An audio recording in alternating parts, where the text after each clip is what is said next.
السلام علیکم ورحمۃ اللہ وبرکاتہ۔ حضرات گرامی، آج کا جو ٹاپک ہے وہ شب برات کے اوپر ہے۔ میں کچھ بات رکھنا چاہتا ہوں جو لوگوں میں کچھ غلط فہمی بھی پھیلی ہوئی ہے، تو میں اس کو کلیئر کرنا چاہتا ہوں کہ شب برات کیا ہے، اس میں ہمیں کیا کرنا چاہیے اور کس چیز سے بچنا چاہیے۔ اس کے اندر ہمارے کچھ پوائنٹس ہیں، اس میں سے پہلا پوائنٹ ہے شب برات کی فضیلت کیا ہے۔ اس سے پہلے میں آپ کو یہ بتانا چاہتا ہوں شب برات کے معنی کیا ہے۔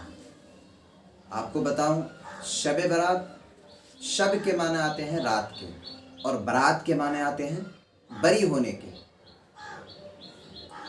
اس لیے اور اس رات چونکہ لوگوں کو مغفرت کی جاتی ہے، جہنم سے بری کی جاتی ہے، اور اللہ رب العزت جہنم سے بری ہونے کا فیصلہ کرتے ہیں، اس لیے قدیم زمانے سے اس کا نام شب برات رکھ لیا گیا ہے۔ اب آئیے شب برات کی فضیلت، یہ فرسٹ پوائنٹ ہے، اس کی فضیلت کیا ہے۔ تو میں بتاؤں آپ کو اس کی فضیلت۔ حضور اکرم صلی اللہ علیہ وسلم نے فرمایا، اس رات میں اللہ تعالی قبیلہ بنو کلب کی بکریوں کے بالوں سے بھی زیادہ تعداد میں لوگوں کی مغفرت فرماتے ہیں۔ یہاں پر اس بات کی وضاحت کرنا میں بہتر سمجھتا ہوں کہ اس زمانے میں عرب کے اندر سب سے زیادہ بکریاں قبیلہ بنو کلب کے پاس ہوا کرتی تھی۔ بہرحال اور بھی احادیث ہے۔ دوسرا پوائنٹ یہ ہے کہ شب برات کے تعلق سے کچھ باتیں لوگوں میں مشہور ہیں جو کہ غلط ہیں۔ شب برات کو لوگ عام طور سے تہوار سمجھتے ہیں اور نئے نئے کپڑے سلواتے ہیں۔ حضور اکرم صلی اللہ علیہ وسلم نے ارشاد فرمایا کہ مسلمانوں کے لیے دو عید ہے، ایک عید الفطر، دوسرا عید الاضحیٰ۔ ان کے علاوہ تیسرا عید اسلام میں نہیں ہے۔ چونکہ شب برات کو لوگ تہوار سمجھتے ہیں، اس لیے بہت سے مسلمان نئے نئے کپڑے سلواتے ہیں وغیرہ وغیرہ۔ خاص کر شب برات کے موقع پر نئے نئے کپڑے سلوانا، حلوے وغیرہ بنانا، یہ قرآن و حدیث سے ثابت نہیں ہے۔ اس لیے ہمیں اور آپ کو ان فضول چیزوں سے بچنا چاہیے۔ اسی طرح شب برات کے تعلق سے ایک حدیث عوام الناس میں مشہور ہے کہ شب برات سے اگلے دن کا روزہ رکھنے سے، اسی طرح شب برات کے تعلق سے ایک حدیث عوام الناس میں مشہور ہے کہ شب برات سے اگلے دن کا روزہ رکھنے سے ایک حج کا ثواب، 2 سال کے گناہ معاف، اور یہ بات جو دوسروں کو بتائے اس کے 80 سال کے گناہ معاف ہو جاتے ہیں۔ یہ حدیث ان الفاظ کے ساتھ میں کسی بھی معتبر سند کے ساتھ ثابت نہیں ہے۔ تیسرا پوائنٹ، رسم حلوہ۔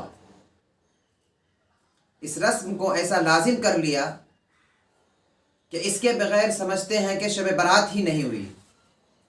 فرائض و واجبات کے ترک پر اتنا افسوس نہیں ہوتا کہ جتنا حلوہ نہ بننے پر افسوس ہوتا ہے، اور جو شخص نہیں پکاتا اسے کنجوس کہا جاتا ہے۔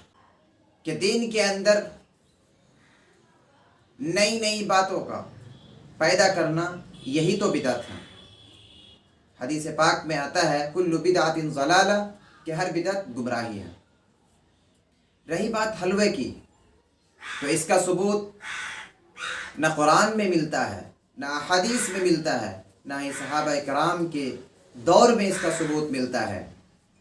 دوسری بات یہ ہے کہ بعض لوگ کہتے ہیں کہ اس مہینے میں حضور اکرم صلی اللہ علیہ وسلم کا دانت مبارک شہید ہوا تھا، اور آپ نے حلوہ کھایا تھا، اسی لیے ہم لوگ حلوہ بناتے ہیں اور کھاتے ہیں، جو کہ بالکل غلط ہے۔ حضور اکرم صلی اللہ علیہ وسلم کا دانت مبارک جنگ احد میں شہید ہوا تھا، اور جنگ احد شعبان کے مہینے میں نہیں بلکہ شوال کے مہینے میں ہوئی تھی۔ شوال کا مہینہ یہ رمضان کے 30 یا 29 روزے پورا ہونے کے بعد جو مہینہ آتا ہے اسے شوال کا مہینہ کہتے ہیں، اور شعبان کا مہینہ یہ رمضان سے پہلے والا جو مہینہ ہوتا ہے اسے شعبان کا مہینہ کہتے ہیں۔ تو بتائیے ان دونوں میں فرق ہے۔ چوتھا پوائنٹ، قبرستان جانے کے وقت ان باتوں کا خاص خیال رکھیں کہ ٹولیاں بنا بنا کر، بھیڑ اور جھنڈ ہو کر ہم لوگ قبرستان جاتے ہیں۔ حضور اکرم صلی اللہ علیہ وسلم اس رات میں جب قبرستان تشریف لے گئے تھے تو آپ اکیلے تھے، یہاں تک کہ اس بات کی خبر آپ کی چہیتی بیوی حضرت عائشہ رضی اللہ تعالی عنہا کو بھی نہیں تھا۔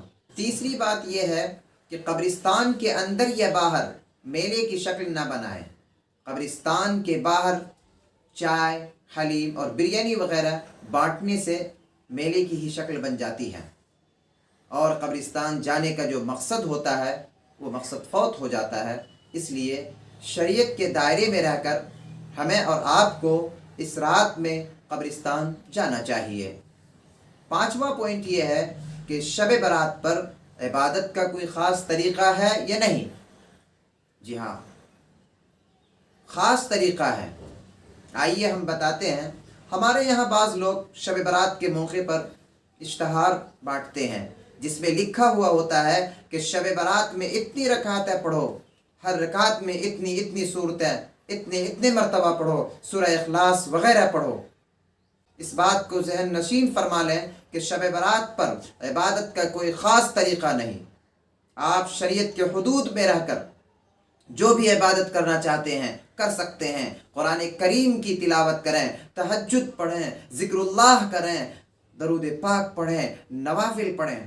بلکہ علماء کرام نے بیان فرمایا کہ نوافل سے بہتر یہ ہے کہ اپنی قضا نمازوں کو ادا کریں، کیونکہ نوافل کا سوال اللہ کے یہاں نہیں ہوگا، لیکن فرض نمازوں کا سوال ہوگا جن کو ہم نے ادا نہیں کی۔ دوسری بات یہ ہے کہ رات میں جاگ کر عبادت کرنا۔ چھٹا پوائنٹ یہ ہے کہ رات میں جاگ کر عبادت کرنا کیسا ہے۔ رات میں جاگ کر عبادت کرنا یہ اچھی بات ہے، لیکن بعض جگہ دیکھا گیا ہے کہ پوری رات جاگنے کی وجہ سے لوگ اتنے تھک جاتے ہیں کہ فجر کی نماز قضا کر دیتے ہیں۔ تو میرے عزیزو، ایسا نہ ہونا چاہیے۔ اپنی ہمت کے مطابق جاگیں، فجر کو قضا نہ کریں، کیونکہ پھر رات کا جاگ کر عبادت کرنا فجر کی نماز کا مقابلہ نہیں کر سکتی۔ اس لیے اس بات کا خاص خیال رکھیں۔ ساتواں پوائنٹ، اجتماعی عبادت سے پرہیز کریں۔ علماء نے لکھا ہے کہ بہتر یہ ہے کہ مساجد میں اجتماعی عبادت نہ کی جائے بلکہ اپنے اپنے گھروں میں عبادت کی جائے۔ بعض لوگ کہتے ہیں کہ گھروں میں عبادت نہیں ہو پاتی اس لیے کہ نیند آتی ہے۔ تو میرے عزیزوں، میرے بھائیوں، سنت کے مطابق 2 رکعت کا مقابلہ خلاف سنت 200 رکعت نہیں کر سکتی۔ البتہ اگر کچھ لوگ مسجد میں آ کر اپنے اپنے طور پر عبادت کریں، اپنے اپنے طور پر عبادت میں مشغول رہے، تو اس میں کوئی حرج نہیں۔ بعض لوگوں کو اس رات میں دیکھا گیا ہے کہ وہ مسجد میں عبادت کرنے کے لیے آتے ہیں اور وہیں سو جاتے ہیں، جو کہ خلاف شرع ہے۔ مساجد سونے کے لیے نہیں بلکہ عبادت کرنے کے لیے ہے۔ 8واں پوائنٹ یہ ہے کہ 15ویں شعبان کا روزہ رکھنا کیسا ہے۔ 15ویں شعبان کا روزہ رکھنا یہ مستحب۔ دوسری بات، ایام 20 یعنی چاند کی 13ویں، 14ویں اور 15ویں تاریخ کو اکثر ہر مہینے حضور اکرم صلی اللہ علیہ وسلم کا روزہ رکھنے کا معمول تھا۔ تیسری بات یہ ہے کہ ماہ شعبان میں حضور اکرم صلی اللہ علیہ وسلم کثرت سے روزہ رکھا کرتے تھے، اور اس مہینے میں روزہ رکھنے کی فضیلت بھی احادیث میں مذکور ہے۔ لہذا کوشش اس بات کا کریں کہ اگر پورے مہینے کثرت سے روزہ نہ رکھ سکیں تو کم از کم ایام 20 یعنی 13ویں 14ویں اور 15ویں تاریخ کا روزہ رکھ ہی لیں۔ البتہ اگر کوئی صرف 15ویں شعبان کا ہی روزہ رکھ لے تو وہ بھی مستحب ہے، وہ بھی روزے میں شمار ہوگا۔ اگر کوئی نہیں رکھتا تو اس پر نکیر درست نہیں ہے۔ نواں پوائنٹ یہ ہے کہ شب برات پر خرافات اور دنیاوی نقصانات کیا ہے۔ شب برات پر ہمارے بچے آتش بازی کرتے ہیں، پٹاخے وغیرہ پھوڑتے ہیں، اور نوجوان اپنی موٹر سائیکل لے کر سڑکوں پر نکل جاتے ہیں۔ بعض جگہ تو چائے کی دکانیں فل ہو جاتی ہے۔ میرے عزیزو، یہ رات اللہ نے عبادت کرنے کے لیے بنائی، نہ کہ ان فضول کاموں کے لیے۔ نوجوانوں سے درخواست کرتا ہوں کہ اس رات میں عبادت کریں، اللہ سے توبہ کریں، استغفار کریں، اور آپ بائک لے کر فضول وقت ادھر ادھر نہ گزاریں۔ اللہ نہ کرے کہیں چوٹ بھی لگ سکتی ہے، مالی اور جانی نقصان بھی ہو سکتا ہے۔ اللہ نے قرآن کریم میں ارشاد فرمایا وَلَا تُلْقُوا بِأَيْدِيكُمْ إِلَى التَّهْلُكَةِ، کہ اپنے آپ کو خود اپنے ہاتھوں سے ہلاکت مت کرو۔